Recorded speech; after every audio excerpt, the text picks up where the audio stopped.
Hello, it's Char-Lez here with the Dave Nolan Society, and this is the first of our series in our videos about the Libertarian Party platform. And I've got Russ with me. Hi, Russ. Hi, Char-Lez. And we're going to be just starting off right at the very top with the preamble. And I'll just go ahead and dive right in with that, and then we'll talk about what that means to libertarians and how we apply that. So here we go. The preamble to the Libertarian Party platform reads, as libertarian, we seek a world of liberty, a world in which all individuals are sovereign over their own lives and are not forced to sacrifice their values for the benefits of others. We believe that respect for individual rights is the essential precondition for a free and prosperous world, that force and fraud must be banished from human relationships, and that only through freedom can peace and prosperity be realized. Consequently, we defend each person's right to engage in any activity that is peaceful and honest, and welcome the diversity that freedom brings. The world we seek to build is one where individuals are free to follow their own dreams in their own ways without interference from government or any authoritarian power. In the following pages, we set forth our basic principles and enumerate various policy standards derived from these principles. These specific policies are not our goal, however. Our goal is nothing more or less than a world set free in our lifetime, and it is to this end that we take these standards. Russ, what does that mean? Well, the preamble is, of course, as it says, at the start of our platform. And the first line really tells it all. As libertarians, we seek a world of liberty, a world in which the individuals are sovereign and over their own lives and not forced to sacrifice their values for others. So this means you as an individual can live your life as you please, and as long as you don't violate somebody else's rights, you're free to do what you want to do. All right, then. So let's go ahead and get into what that means in terms of government.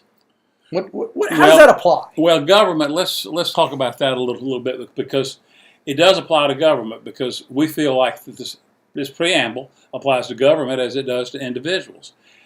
And we've talked a little bit more in detail with our statement of principles on this.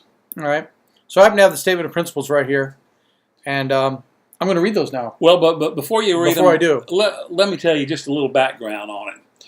Of course, the Libertarian Party was founded in 1971, and in 1972, a man named Frank Robinson was at the convention, and he started realizing that he was seeing what he's seen in the Republican Party, that it was more individuals and who was most popular. Those were the stands that people were trying to vote on, whereas we were based on principles. And he thought that it would be important that we outline these in an article of faith. Okay.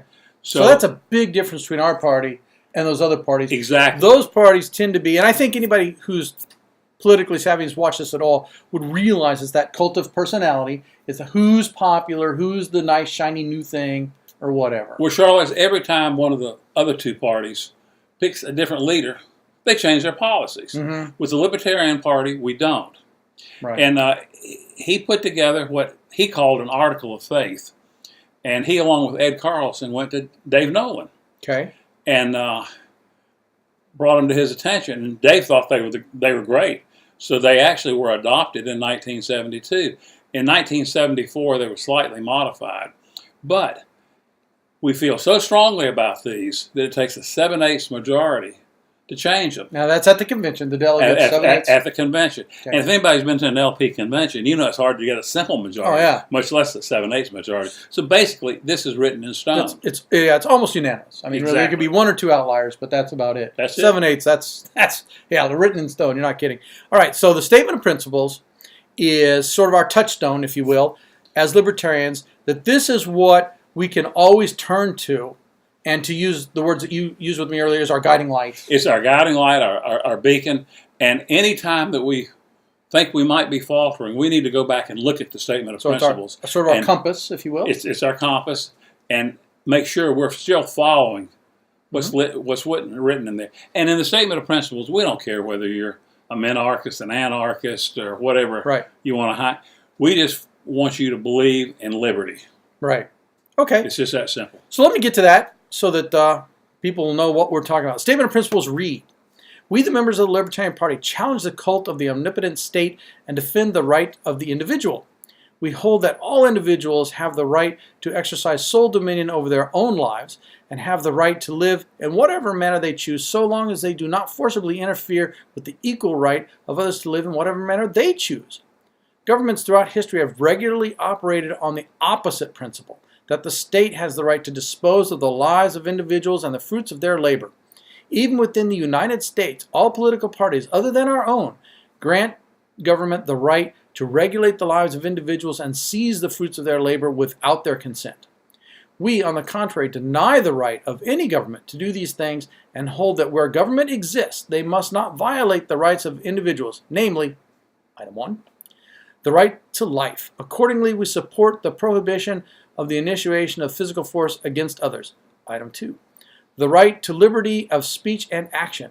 Accordingly, we oppose all attempts by government to abridge the freedom of speech and press, as well as government censorship in any form. And item 3, the right to property. Accordingly, we oppose all government interference with private property, such as confiscation, nationalization, and eminent domain, and support the prohibition of robbery, trespass, fraud, and misrepresentation. Since governments, when instituted, must not violate individual rights, we oppose all interference by government in the areas of voluntary and contractual relations among individuals. People should not be forced to sacrifice their lives and property for the benefits of others. They should be left free by government to deal with one another as free traders, and the resultant economic system, the only one compatible with the protection of individual rights, is the free market. There it is. Well, Char-Lez, if somebody isn't sure how the Libertarian Party stands on an issue, all they have to do is go back and read this. So if I wanted to know about any issue, immigration, abortion, whatever, I could look at this and probably figure out what it is. Exactly. Okay, so that's hence the moral compass guiding light. And everything is logical and consistent with this statement of principles that we believe in. So should we just stop this series right here? No, because there's a lot of details that we need to talk about. I agree. It's the devil's in the details. It gets That's messy. Exactly right. Exactly. So, but this will be, for anybody who's watching this series, this will be what we'll probably continue to reference back to from time to time and make sure that those platforms and how they are implemented in legislation, that sort of thing, comply with this. That's correct. All right, then. Anything more on this, Russ? No, we'll just see everybody next time. All right, then. That's it for this episode of the Dave Nolan's review of the platform. Everybody, live free.